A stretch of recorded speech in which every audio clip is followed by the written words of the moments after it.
El funeral fue un martes. Cielo plomizo, llovizna fina, ese tipo de día de octubre en el que parece que hasta el mundo está de luto, como si la ciudad entera respirara con cuidado para no hacer ruido.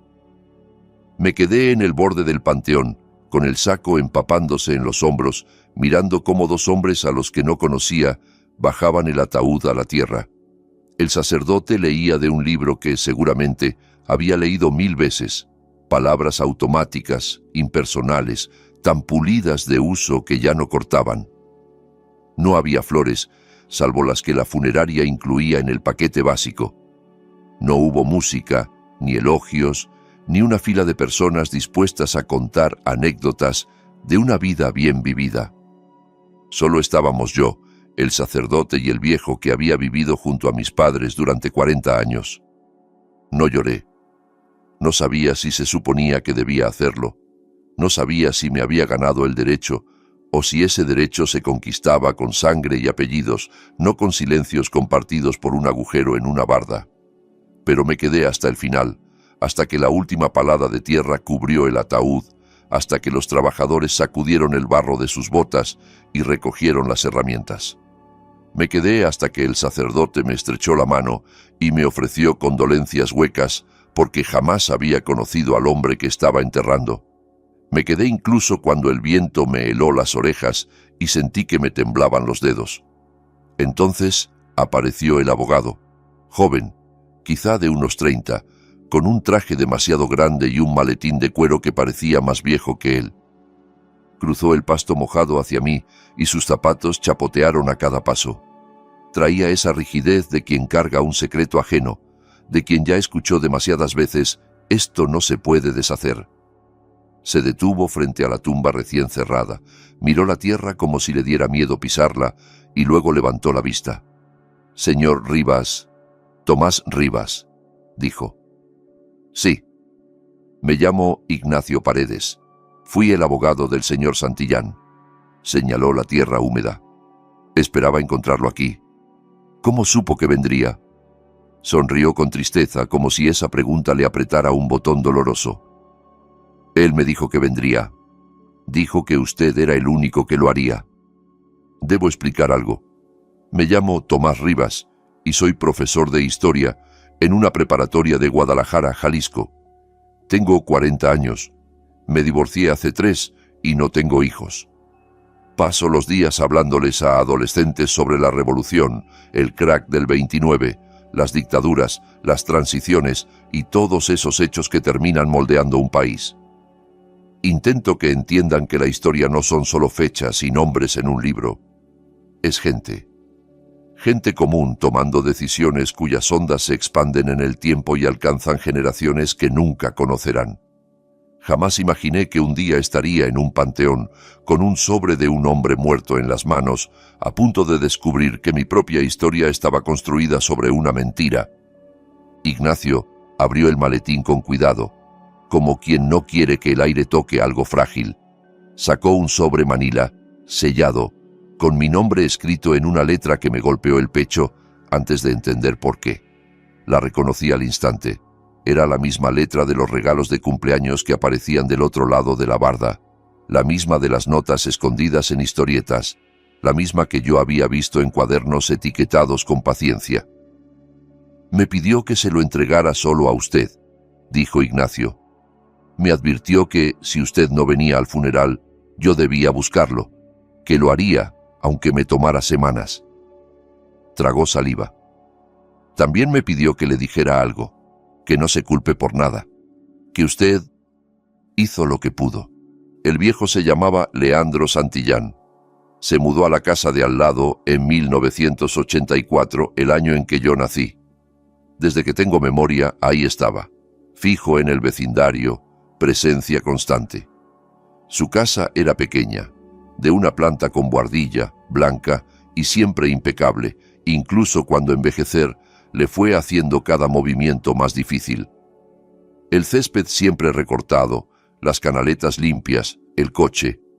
Un Toyota beige que parecía tener 20 años de uso, estacionado en el mismo lugar del portón, día tras día. Y desde que tengo memoria, mis padres lo odiaban. No lo evitaban, lo odiaban con una disciplina feroz, con una energía que parecía alimentarlos. No uso esa palabra a la ligera. Odio es una palabra fuerte, de esas que intento que mis alumnos pronuncien con cuidado. No es lo mismo la antipatía que el odio, ni la molestia que el odio, ni la indiferencia que el odio. El odio es activo, consume energía, es un fuego que hay que alimentar. Mis padres, Rafael y Beatriz Rivas, lo alimentaron durante 4 décadas. No le hablaron nunca, ni una sola palabra en 40 años viviendo a pocos metros de distancia. Si lo veían en su entrada recogiendo el correo, daban media vuelta y se metían, aunque estuvieran a la mitad de algo. Si se lo cruzaban en la calle paseando al perro, se cambiaban de acera, jalando la correa con tanta fuerza que el animal gemía. Cuando Leandro saludaba con la mano, mis padres miraban a través de él como si fuese de cristal. Levantaron entre las propiedades una barda altísima, lo más alto que permitía el reglamento municipal, casi 3 metros. Recuerdo a mi padre pasando un fin de semana entero clavando postes con una furia que yo nunca le había visto, negándose a que alguien lo ayudara, sudando como si estuviera en guerra. Cuando terminó, se quedó contemplándola con satisfacción, como si hubiera construido una fortaleza contra un ejército invasor. «Ahí», dijo, «ahora ya no tenemos que verlo». Mi madre asintió sin sonreír, con esa seriedad que se te queda pegada en la piel cuando eres niño y no sabes explicar por qué te da miedo. Lo demandaron 3 veces. La primera fue por una rama que sobresalía del límite del terreno, quizá unos 60 centímetros hacia nuestro lado, inofensiva. Mi padre contrató abogado y lo llevó a juicio. El juez falló a favor de Leandro y calificó la demanda de frívola, pero mi padre apeló. Perdió también la apelación. Entre honorarios y trámites se fue más de $8,000 y no le importó. Es por principios, repetía. La segunda demanda fue por el perro de Leandro, un Golden Retriever viejo y manso al que llamaba Churro. Mi madre aseguró que el perro la había amenazado, que le gruñó y se le lanzó mientras ella jardineaba, con una actuación tan limpia que, si yo no hubiera visto al animal, quizá la habría creído. Yo tenía 12 años y sabía que era mentira. Había visto a Churro por los huecos de la barda antes de que la reforzaran. Era un animal anciano, artrítico, apenas podía caminar, mucho menos abalanzarse sobre alguien. Aún así, mis padres siguieron adelante. El juez ordenó que Leandro se deshiciera del perro. Desde mi ventana vi llegar una camioneta de control animal y vi a Leandro salir con Churro en brazos, llorando a mares, hundiendo la cara en el pelaje como si quisiera memorizarlo por última vez. Lo vi besarle la cabeza antes de entregarlo. Esa noche lloré yo también, con la almohada contra la boca, sin entender por qué mis padres hacían algo tan cruel, solo sabiendo que estaba mal y que mi casa olía a algo rancio que no era comida. La tercera demanda fue por un supuesto problema de drenaje que, hasta hoy, no sé si existió de verdad. Mi padre decía que el jardín de Leandro dirigía el agua hacia nuestra casa y dañaba los cimientos. Contrataron peritos, presentaron informes, y el pleito se alargó 2 años. Leandro casi no se defendió. Iba a las audiencias, pagaba multas, cortaba la rama, cedía al perro, ajustaba la tierra del jardín, y pese a todo, se quedó. No se mudó, no vendió, no retrocedió. Una vez le pregunté a mi madre, cuando yo tendría 10 años, por qué lo odiaban tanto. Estábamos en la cocina. Ella miraba por la ventana hacia su casa con una expresión que me dio miedo, como si el odio no fuera un sentimiento sino una orden. «¿Qué les hizo?», pregunté. Su cara se volvió de hielo, no de enojo ni de tristeza, sino de una frialdad seca, como una puerta que se azota. «Es un hombre peligroso, Tomás. Jamás le hables, jamás te acerques, ni siquiera lo mires. ¿Me entiendes? ¿Pero por qué? ¿A quién lastimó? Hay cosas que los niños no deben entender. Confía en tus padres y aléjate». «Mamá», dije, y ella me cortó con un tono tan filoso que nunca se lo había oído. «He dicho que te alejes. Si algún día te descubro hablando con ese hombre, habrá consecuencias, consecuencias serias. ¿Me entiendes?» «Sí, mamá». «Bien, ahora ve a hacer la tarea». Me fui, pero me llevé su mirada clavada en la nuca como un clavo, pero no me alejé. No del todo. Todo empezó cuando yo tenía 7 años. Estaba en el patio trasero, aburrido, lanzando una pelota de tenis contra la barda. Mis padres discutían adentro. Discutían mucho en esa época, por dinero, por trabajo, por quién tenía que ir por mí a la escuela, por cosas que yo no comprendía y por otras que comprendía demasiado bien. En uno de los rebotes, la pelota voló por encima y cayó del lado de Leandro. Me quedé paralizado, con el corazón golpeándome las costillas. Peligroso, había dicho mi madre. Ni te acerques. Consecuencias serias. Pero esa pelota era especial. Me la había regalado mi abuelo materno, el único abuelo que conocí, y había muerto el año anterior. La idea de perderla se sintió como perderlo otra vez. De mis otros 3 abuelos no había nada. O estaban muertos, o eso me habían dicho. Según mi padre, sus papás murieron antes de que yo naciera. No había fotos, ni historias, ni una sola anécdota. Miré la barda. Madera sólida, sin rendijas.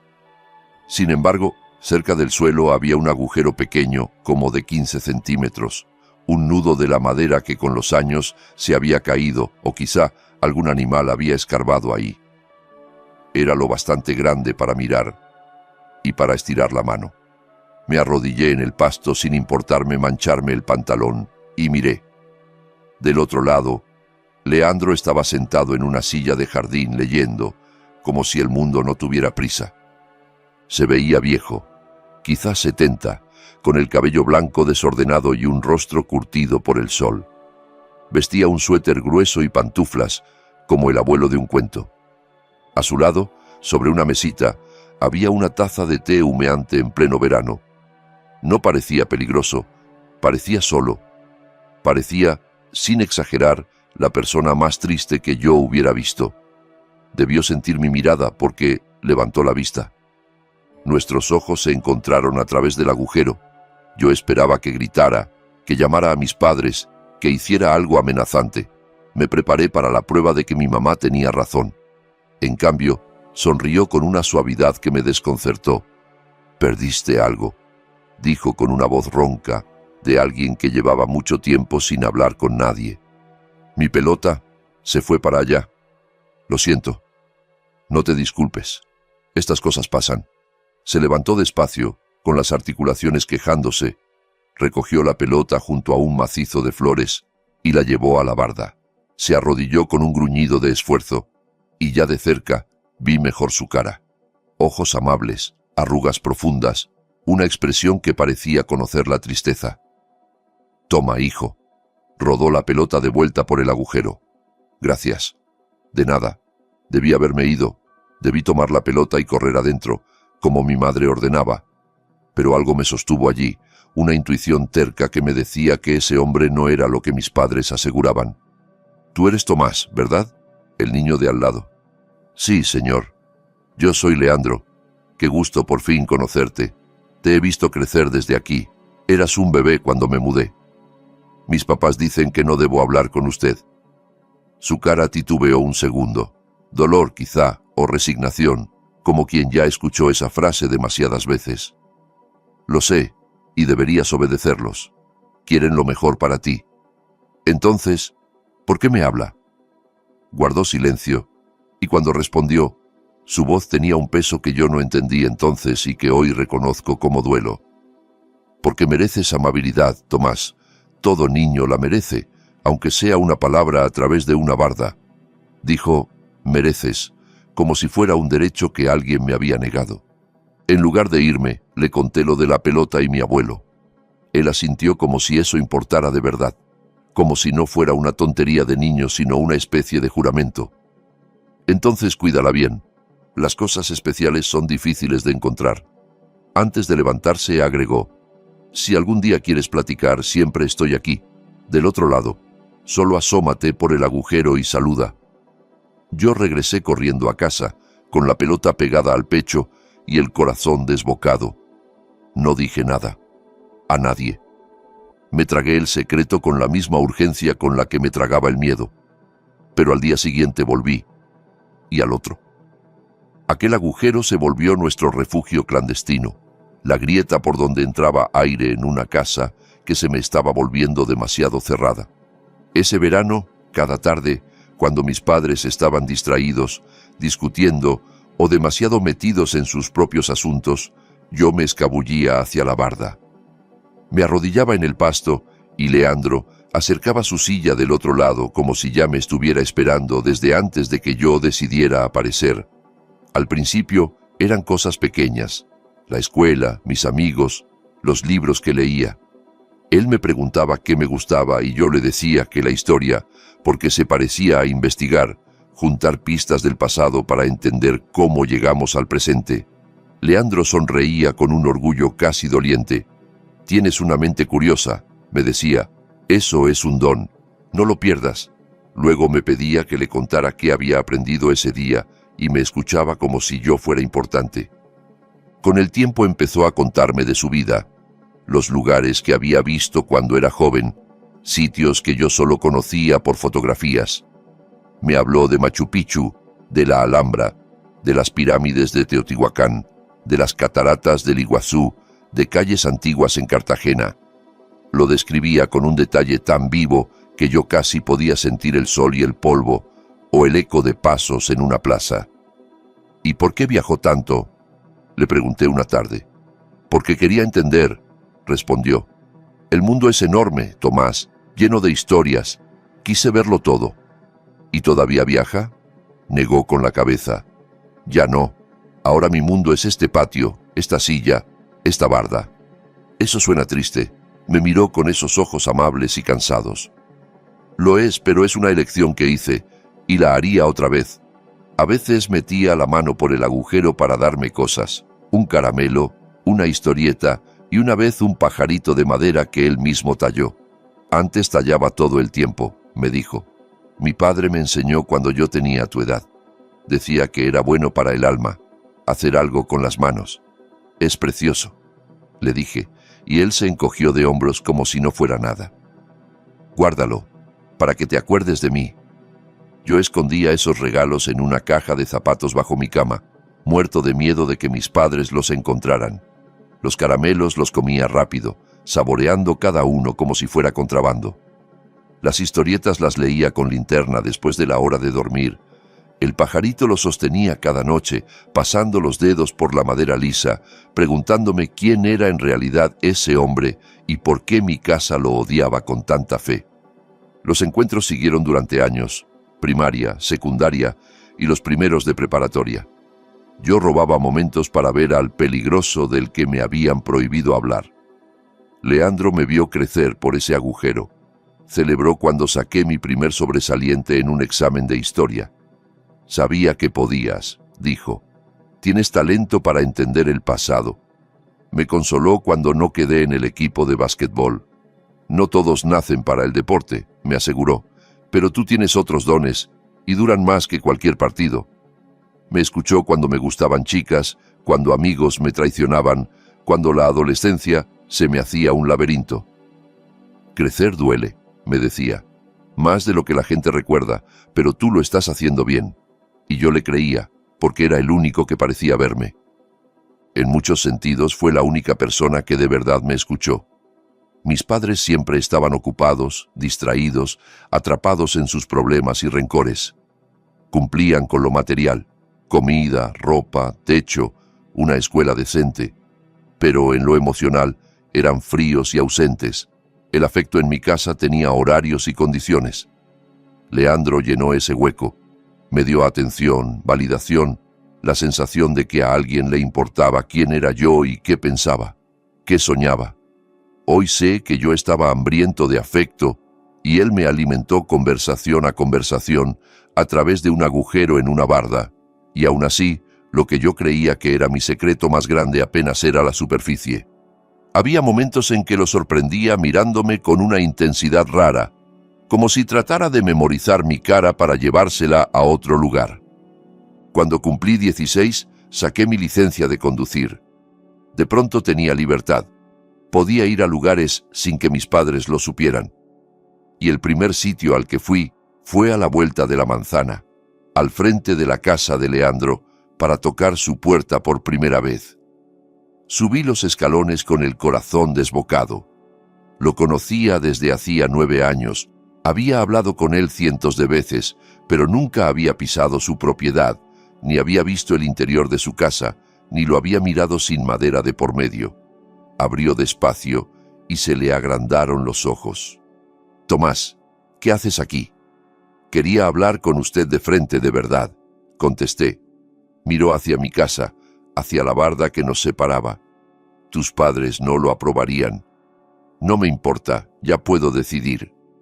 Me estudió largo rato, sopesando riesgos, consecuencias, como si calculase algo que le pesaba desde siempre.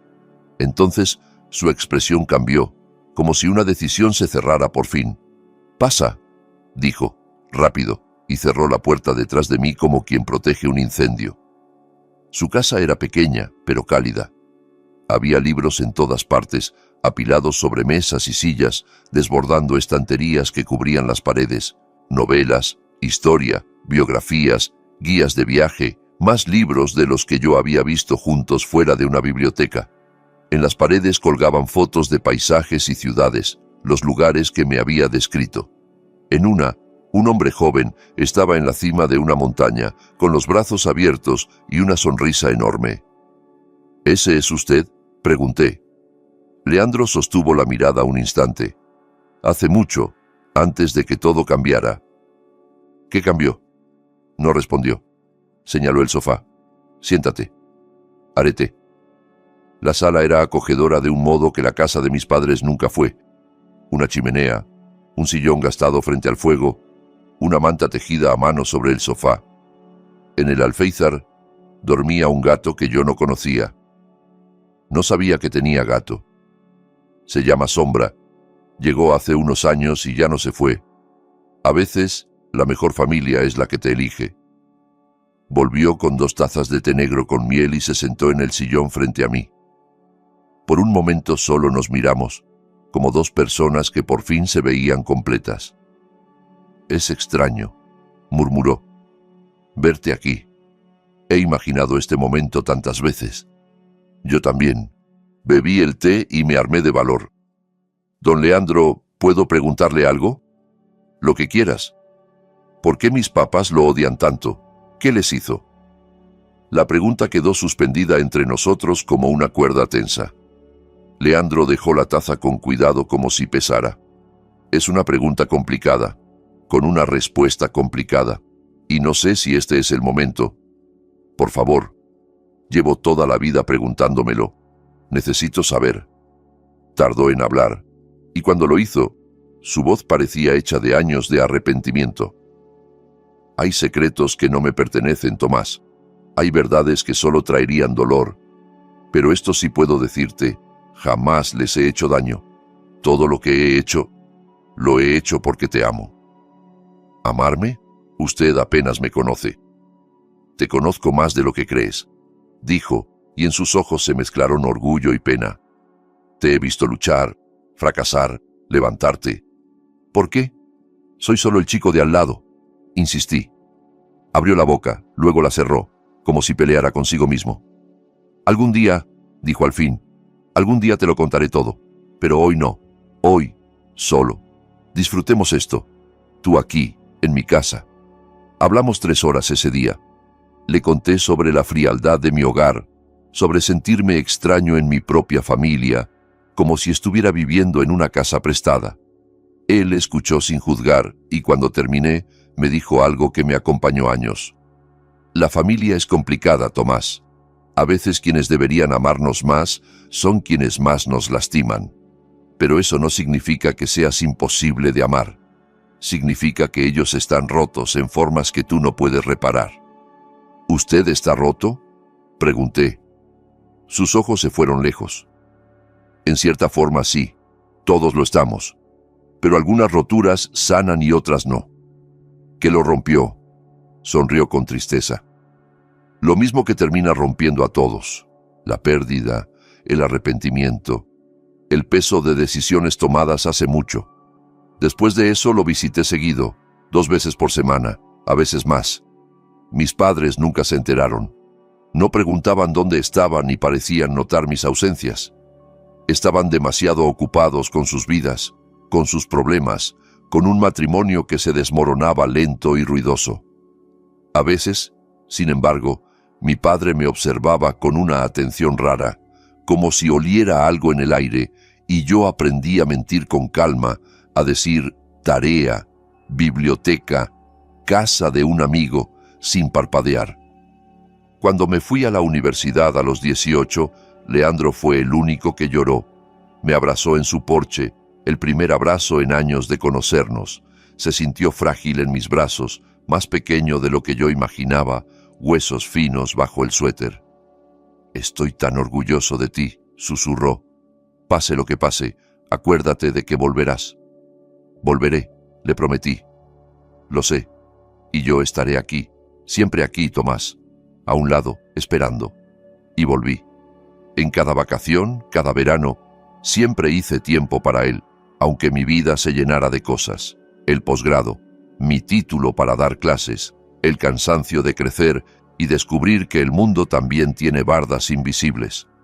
Me casé con Lorena y, como todas las vidas, la mía intentó parecer normal desde afuera. Lorena era inteligente, práctica, de esas personas que ponen las emociones en una caja para revisarlas después. Nunca entendió del todo por qué yo pasaba tanto tiempo con ese vecino raro. «¿Qué tanto te puede aportar un señor que casi no sale?», preguntaba, y yo me quedaba sin palabras, porque ¿cómo explicas que alguien te sostuvo la infancia con conversaciones clandestinas? Leandro la trató con una cortesía impecable cuando la llevé a conocerlo una vez, y Lorena se sintió incómoda, como si hubiera entrado en una habitación donde la historia ya estaba escrita. «Cuiden lo que tienen», nos dijo cuando nos despedimos. «La vida no avisa cuando empieza a romperse». Lorena sonrió por educación. Yo sentí que me apretaban la garganta. Lorena y yo nos divorciamos 6 años después. Queríamos cosas distintas. Dijo que éramos personas distintas y no se equivocaba. Yo siempre guardé una parte de mí, siempre escondí secretos, siempre viví con esa doble vida, la que todos veían y la que existía en una casita al lado de la de mis padres.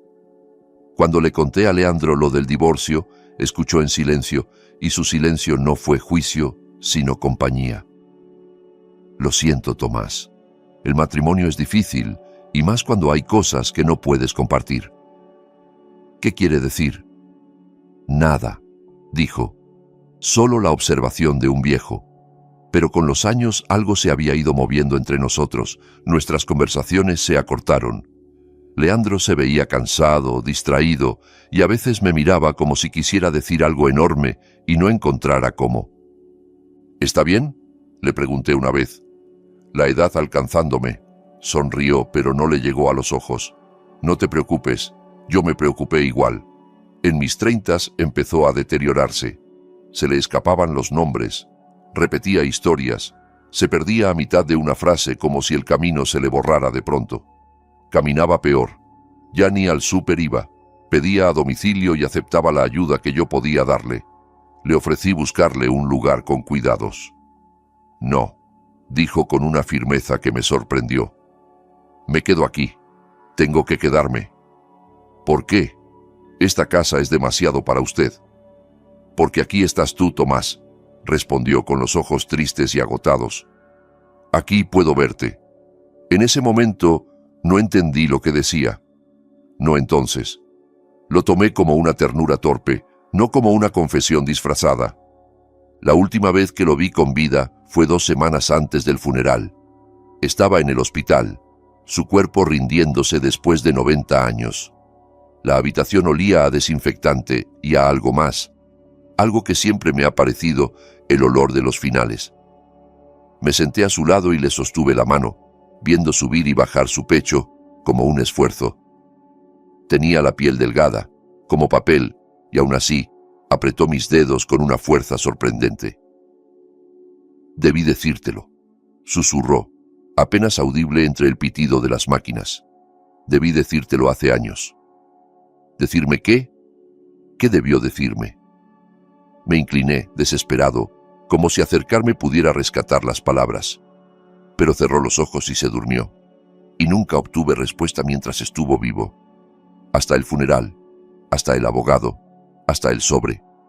Lo abrí en mi coche con las manos temblorosas. La lluvia ya había parado, pero el cielo seguía gris y el aire húmedo y pesado. En el estacionamiento del panteón, rodeado de lápidas y silencio, leí la carta que iba a cambiarlo todo. Dentro había una sola hoja, cubierta de una letra que reconocí al instante. Para mi nieto Tomás, decía, y mi estómago se hundió antes siquiera de terminar la primera línea. Si estás leyendo esto, ya me fui, y por fin sabes la verdad. Perdóname por necesitar mi muerte para decirla. Perdóname por tantos años de silencio, pero necesito que entiendas por qué. Tu padre es mi hijo. No siempre se llamó Rafael Rivas. Su nombre fue Rafael Santillán. Sentí que el mundo se desplazaba unos centímetros, como cuando un temblor empieza suave y aún así te cambia el cuerpo. La carta seguía. Era mi niño, mi único hijo, el centro de mi mundo. Cuando su madre murió y él tenía 10 años, lo crié solo. Le di todo lo que tenía. Lo amé más que a mi propia vida. Y hace 45 años hizo algo terrible. No te diré qué fue en esta carta. Las pruebas están en mi ático, en una caja rotulada La Verdad. Ahí encontrarás fotos, documentos, recortes, una carta en su propia letra. Todo lo necesario para entender lo que pasó. Leandro escribió. Cuando lo enfrenté me dio a elegir, guardar silencio o perderlo para siempre. Yo no pude aceptar el silencio como destino, así que me cortó de su vida, cambió de nombre, se fue, se inventó un origen nuevo y un padre que, convenientemente, no existía. Cada frase era un ladrillo cayendo. Le dijo a todos que yo estaba muerto, te dijo a ti que yo estaba muerto, pero yo no podía dejarte ir. Eras mi nieto, mi sangre, la única familia que me quedaba. Por eso hice lo que algunos llamarían una locura. Vendí todo, mi negocio, mis ahorros, todo, y compré la casa de al lado. Quería verte crecer, estar cerca aunque no pudiera ser parte de tu vida. Tu padre me reconoció de inmediato. No podía impedir que comprara la casa, pero sí podía asegurarse de que nunca supieras quién era yo. Te pintó como un peligro, levantó bardas, puso demandas, hizo todo lo posible por separarnos, pero no pudo detener mi amor. Y luego, te dejo todo lo que tengo, la casa, mis ahorros, todo. No es mucho, pero es tuyo, y, sobre todo, te dejo la verdad. Leandro escribió que me vio dar mis primeros pasos desde una ventana, que oyó mis primeras palabras a través de una barda, que celebró de lejos cada logro, sin poder abrazarme ni decirme cuánto orgullo sentía. Siempre estuve aquí, mirando, amando. Estoy orgulloso del hombre en el que te has convertido. Ojalá te lo hubiera dicho antes. Ojalá todo hubiera sido distinto. Tu abuelo, Leandro Santillán. Al final añadió, postdata, no seas duro contigo por no haberlo visto. Las mejores mentiras son las que nos contamos a nosotros mismos, y tu padre tuvo casi medio siglo de práctica. Me quedé una hora en el coche, leyendo esa carta una y otra vez, como si repetirla pudiera cambiarla. Y entonces lloré, de verdad, con una vergüenza antigua y un alivio que dolía. Conduje directo a la casa de Leandro. Mi casa, supuse. Ignacio me había dado las llaves junto con el sobre. Entré, y el aire adentro tenía ese silencio de las casas que se quedan sin dueño. Todo está donde debe, pero falta el pulso. Los libros seguían ahí, acumulando polvo. Las fotos seguían en las paredes, pero la vida se había ido. La calidez se había apagado. Pensé en Sombra y se me apretó algo en el pecho. La habían llevado a un refugio cuando Leandro cayó al hospital. Me había dicho una enfermera con esa practicidad triste de quien lidia con finales todos los días. Subí al ático. Era angosto y oscuro, lleno de cajas, muebles viejos y restos acumulados de una existencia larga, y la caja estaba exactamente donde él dijo, cartón viejo, gris de polvo, con La Verdad, escrito en marcador negro deslavado. La bajé a la sala, me senté en el sillón donde Leandro solía sentarse, serví un vaso de whisky de una botella que encontré en la cocina y abrí la caja. Adentro había recortes amarillentos, frágiles, Fotos, documentos, cartas, una historia completa de algo que yo no sabía que existía. El primer recorte era de 1979, de un periódico local de un pueblo del que nunca había oído hablar, a unos 80 kilómetros de donde vivimos. El titular decía: «Atropello y fuga deja muerta a joven madre». El artículo contaba que Clara Méndez, de 28 años, fue atropellada cuando cruzaba la calle cerca de su casa. Eran como las 11:30 de la noche. Volvía caminando de la casa de su hermana, a solo 3 cuadras. El conductor huyó. Clara murió en el hospital 3 horas después, sin recuperar la conciencia. Dejaba un esposo, Sergio, y 2 hijos pequeños, Álvaro, de 7, y Natalia, de 4. El conductor nunca fue encontrado, pero Leandro sí lo había encontrado. Había fotos del coche de mi padre de esa época, un Ford Mustang azul, con daño en la defensa delantera y el lado del copiloto. Fotos del cruce donde murió Clara, con marcas de derrape en el pavimento. Recibos de reparación pagados en efectivo en un taller de un par de pueblos más allá, fechados 2 días después del atropello. Había un reporte policial conseguido quién sabe cómo. Testigos hablaban de un deportivo azul que se fue a toda velocidad, con la placa cubierta de lodo. El caso se enfrió en un mes. Y luego estaba la carta. Una carta de mi padre a Leandro, fechada en 1979, escrita con la misma letra que yo había visto toda la vida en permisos escolares y tarjetas. «Papá, sé que lo sabes. Estaba borracho. No la vi hasta que fue demasiado tarde. Entré en pánico. Me fui». La carta era de 3 semanas después del accidente. 3 semanas de mi padre esperando caer, viendo las noticias, escuchando su propia culpa como un ruido constante en el fondo. «Por favor, no le digas a nadie. Te juro que no vuelvo a tomar. No vuelvo a manejar así. Haré lo que quieras. Solo, por favor, guarda este secreto. Si me amas, lo harás. Tu hijo, Rafael». Había más cartas. Una respuesta de Leandro, fechada en 1980. «Rafael, he intentado vivir con esto. Dios sabe que lo he intentado. Pero cada noche cierro los ojos y veo a esa mujer. Veo a sus hijos en el funeral, demasiado pequeños para entender por qué su mamá no vuelve. Veo a su esposo destruido. Tienes que entregarte. Es la única forma de intentar reparar esto». Y luego, como un golpe final: «Si no vas a la policía antes de que termine el mes, iré yo». La respuesta de mi padre era corta, con una letra casi ilegible, temblorosa de rabia o miedo. «Si le dices a alguien, desaparezco, cambio de nombre, me voy, no vuelves a verme. Y si algún día tengo hijos, jamás los conocerás. ¿Eso quieres?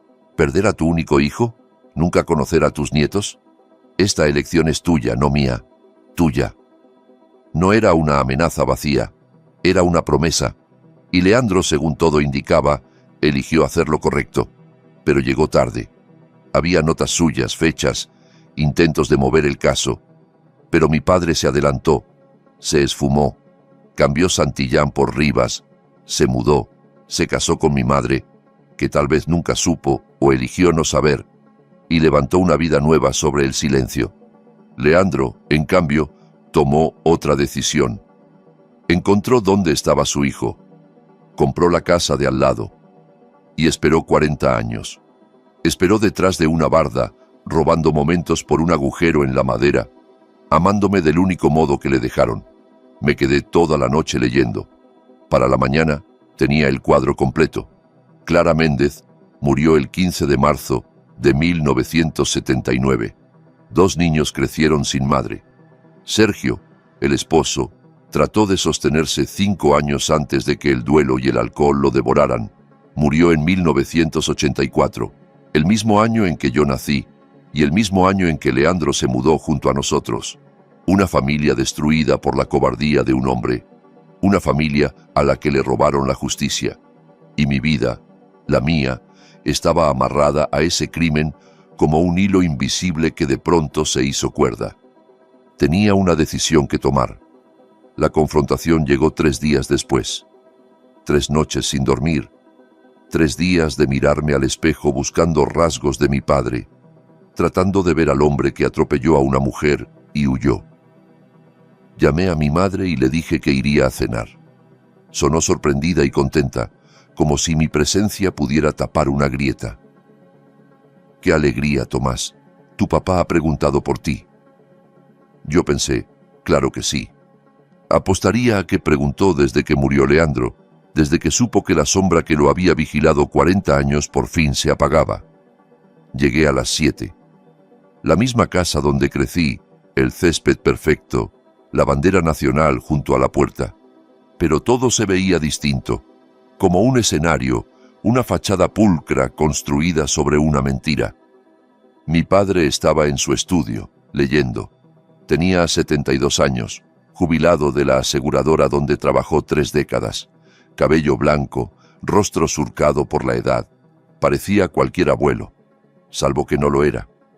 Era un hombre que había matado a alguien y se había salido con la suya. «Tomás», dijo al levantar la vista, «esto sí que es una sorpresa. Tu mamá dijo que venías a cenar». «Necesitamos hablar antes», respondí. «Tú, mamá y yo. Ahora». Algo titiló en sus ojos. Reconocimiento, miedo. ¿De qué? Puse la caja sobre su escritorio, la caja del ático de Leandro, la caja rotulada «La verdad». Mi padre palideció como si le faltara aire. «¿De dónde sacaste eso?» «De mi abuelo», dije. «Me lo dejó». El silencio se estiró. Mi padre miraba la caja como si fuera una bomba. «¿Está muerto?», preguntó al fin. «Sí, murió la semana pasada. Yo fui el único en su funeral, su única familia». «Él no era tu familia», escupió mi padre sin fuerza, como si las palabras fueran lo único que le quedaba para sostener una muralla. «Fue más familia para mí de lo que tú has sido», respondí. Mi madre apareció en la puerta con un delantal y una cuchara de madera. «¿Qué pasa? La cena está casi lista». «La cena puede esperar», dije. «Tenemos que hablar de Clara Méndez». El color se le fue del rostro a los dos. Mi madre dejó caer la cuchara con un golpe seco que sonó demasiado fuerte en esa casa demasiado ordenada. «No sé de qué hablas», dijo mi padre, y su voz sonó ensayada, antigua, como una frase repetida frente al espejo durante décadas. «¿No? Entonces esto te ayudará a recordar». Abrí la caja, saqué el recorte y lo arrojé sobre su escritorio. 15 de marzo de 1979, atropello y fuga, madre de 2. ¿Te suena? Mi padre tragó saliva. Mi madre empezó a temblar. «Tomás, no sé quién te está metiendo estas ideas». ¿Ideas? Saqué las fotos del Mustang, los recibos, el reporte y, por último, la carta de su puño y letra. «Aquí está tu confesión». Mi padre miró su propia letra como si le quemara. Sus manos temblaban. «Fue hace mucho», murmuró. 45 años. 45 años desde que la mataste y te fuiste», dije. «Fue un accidente. Ibas borracho. Huiste. La dejaste morir sola en la calle. Eso no es un accidente, es un delito». Mi madre se echó a llorar, un llanto que parecía venir de un lugar viejo, como si algo se hubiera estado pudriendo en silencio dentro de ella. Mi padre se dejó caer en su silla, con la cara gris. «Si iba a la policía, lo perdía todo», dijo como si eso lo absolviera. «Mi carrera, mi vida». «La vida de ella se acabó», le contesté. «La de sus hijos quedó destrozada. Su esposo se bebió el duelo hasta morir. Y tú tuviste asados, fiestas, un barrio tranquilo, un apellido limpio. He vivido con culpa cada día». «¿Sí? Porque desde donde estoy parece que has vivido bastante cómodo. ¿Qué quieres que diga?» «Quiero que digas que lo sientes», respondí. «Quiero que intentes arreglarlo». «Ya es tarde», prescribió. Dijo, con una frialdad que me revolvió el estómago, como si la ley fuera un colchón moral. «¿Eso te repites para dormir? ¿Que no cuenta porque te saliste con la tuya?» Junté los papeles de la caja con manos que me temblaban, pero no de miedo, de rabia y de algo parecido al duelo. «Me los llevo, y haré lo que Leandro debió hacer hace 45 años. Encontraré a los hijos de Clara Méndez y les diré la verdad». Tomás, por favor, sollozó mi madre. Piensa en lo que haces, esto nos va a destruir. Ustedes se destruyeron hace 45 años, dije. Mi padre intentó detenerme con la voz. No te van a creer. Es tu palabra contra la mía. Tengo tu confesión escrita, respondí. Fotos, recibos, reportes. Leandro pasó décadas armando esto. Solo no alcanzó a usarlo. La cara de mi padre se derrumbó y por un segundo vi al joven de 27 años que debió ser, no un monstruo de película, sino un cobarde real, de esos que existen en todas las épocas. Él iba a entregarme, me iba a obligar a hacer lo correcto, murmuró. Y tú preferiste huir, dije. Elegiste salvarte a ti mismo antes que a una mujer muerta y sus hijos vivos, y luego lo castigaste a él por intentar ser decente. Caminé hacia la puerta. Tomás, dijo mi padre, y su voz me frenó un segundo. ¿Qué les vas a decir? A los hijos de Clara. Me volví. La verdad que su madre murió por culpa de un cobarde que no quiso enfrentar las consecuencias y que ella merece justicia aunque llegue 45 años tarde. Encontrarlos no fue difícil. Soy profesor de historia, sé investigar, sé seguir nombres, rastrear actas, buscar pistas en archivos, preguntar sin que me cierren la puerta. Álvaro Méndez tenía 52 años y trabajaba de mecánico en Monterrey. Natalia Méndez Salazar tenía 49, era enfermera en Puebla. Ambos casados, ambos con hijos que nunca conocieron a su abuela. Llamé primero a Álvaro. Señor Méndez, me llamo Tomás Rivas. Tengo información sobre la muerte de su mamá. Hubo un silencio largo, lleno de respiración contenida. Mi mamá murió en 1979. Fue atropello y fuga. Nunca encontraron al conductor. Yo sé quién fue, dije. No hubo dramatismo en mi voz, hubo cansancio, y eso creo fue lo que lo convenció de escuchar. Nos vimos una semana después, Álvaro y Natalia juntos, en un café de la Ciudad de México. No se parecían a lo que mi mente había inventado. Eran personas normales, de mediana edad, cansadas, con una tristeza antigua asentada en el cuerpo, como una postura aprendida. Les entregué la caja. Leían despacio como si cada línea les quitara aire. Natalia se tapó la boca con la mano cuando encontró el titular. Álvaro apretó la mandíbula hasta que le tembló.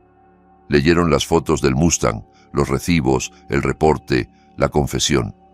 Cuando terminaron, Natalia lloraba en silencio y Álvaro temblaba de rabia. Todo este tiempo, dijo él, todo este tiempo ese hombre vivió su vida. Lo sé, respondí. Nosotros éramos niños. Rezábamos cada noche para que lo encontraran, para que hubiera justicia. Lo sé, repetí.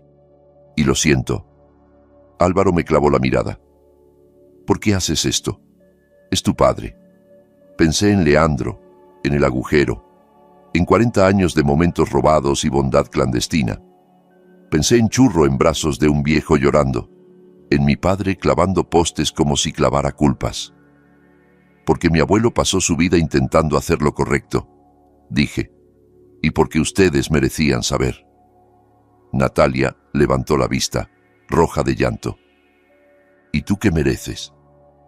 La pregunta me partió en dos, porque no supe responder. Nadie me había preguntado eso jamás. Lo único que pude decir fue la verdad más simple. Merezco dejar de mentirme, y merezco honrarlo a él, a Leandro. La parte legal fue enredada. Habían pasado décadas. El delito aplicable estaba prescrito penalmente, y mi padre no podía ser procesado. Pero eso no significaba que no hubiera consecuencias. Álvaro y Natalia presentaron una demanda civil. Hablaron con periodistas. La historia del atropello, del encubrimiento, de los años de mentiras se volvió noticia nacional, porque al país le gustan los relatos donde la culpa se esconde detrás de una puerta bonita. La vida cuidadosamente construida de mi padre se vino abajo. Amigos que lo evitaban, vecinos horrorizados, gente que durante años aplaudió su guerra contra Leandro y que ahora fingía no conocerlo. Mi madre, Obligada por fin a mirar de frente a quien se había casado, se fue de la casa, y yo heredé la casa de Leandro. Me mudé. Empecé un capítulo nuevo en el hogar del abuelo que nunca supe que tenía. Conforme me instalé, encontré más cosas suyas, álbumes con fotos mías tomadas desde lejos, a través de ventanas y patios, un diario donde anotaba nuestras conversaciones por la barda, documentando cada risa, cada gesto de cercanía, tarjetas de cumpleaños que nunca pudo entregarme, dirigidas a mi nieto Tomás, guardadas en un cajón con estampillas que jamás se usaron. Una tarde encontré en un sobre aparte una lista de cosas que quiero decirte antes de morir. Estaba incompleta, como si la mano se le hubiera cansado a mitad del amor. También fui por sombra al refugio. Me miró a través de la reja con desconfianza, pero cuando le dije su nombre en voz baja, se acercó y se frotó contra mis dedos, como si supiera que yo era parte del mismo duelo. Se vino conmigo. Esa noche, por primera vez, la casa volvió a sonar viva. Me amó cada día durante 40 años. Me amó, y yo nunca supe quién era de verdad. Ahora voy a su tumba cada domingo. Le cuento mi semana, mis alumnos, las pequeñas victorias y los tropiezos menores de una vida común. Le cuento también las pesadillas. Esa imagen de una mujer cruzando una calle en 1979 que yo nunca vi, pero que ahora se me aparece como si me perteneciera. Y le digo que por fin entiendo por qué se quedó, por qué miró desde atrás de la barda, por qué nunca renunció. Álvaro y Natalia vienen a visitarme de vez en cuando. Nos volvimos algo parecido a una familia, unidos por la tragedia y la verdad. Ellos me hablan de su madre, de cómo era antes de que mi padre se la quitara, y yo les hablo de Leandro, del héroe silencioso que pasó décadas al lado, esperando una oportunidad de reparar lo irreparable. La barda ya no existe. La derribé la semana en que me mudé. No lo hice con furia, sino con una calma extraña, como quien por fin saca una astilla que llevaba años enterrada. El primer golpe levantó una nube de polvo y recuerdos. El segundo golpe abrió un hueco por donde entró luz. Cuando el último panel cayó, vi el patio de mis padres y el de Leandro como un solo espacio, y me quedé ahí un rato respirando, dejando que el aire hiciera lo suyo. Ya no hay nada que separe las dos casas, solo pasto abierto de un patio al otro. A veces, sombra cruza y se sienta justo donde estaba el agujero, como si vigilara un punto sagrado. Yo lo miro y siento que, en algún lugar, Leandro se ríe. Mi padre me escribió una carta el mes pasado. Vive en Cancún ahora, solo, con la reputación destruida. Dice que lo siente, que entiende por qué hice lo que hice, que espera que algún día lo perdone. No he respondido. Tal vez algún día lo haga. Tal vez el perdón exista, incluso para algo así. Pero también sé algo que mis alumnos aprenden tarde. Hay consecuencias que no se negocian con palabras bonitas. Por ahora sigo procesando, sigo de duelo, sigo tratando de entender cómo el hombre que me crió pudo ser tan monstruoso y cómo el hombre al que me enseñaron a temer pudo ser tan bueno. La historia no es solo fechas y nombres, es gente. Gente común tomando decisiones que se expanden en el tiempo. Mi padre tomó una decisión hace 45 años. Huir, esconderse, elegirse a sí mismo por encima de una mujer moribunda y sus hijos. Leandro tomó otra, quedarse, mirar, amar a su nieto desde detrás de una barda, aun cuando le prohibieran hablar. Yo estoy tomando mi propia decisión ahora. Elijo la verdad por encima de la mentira.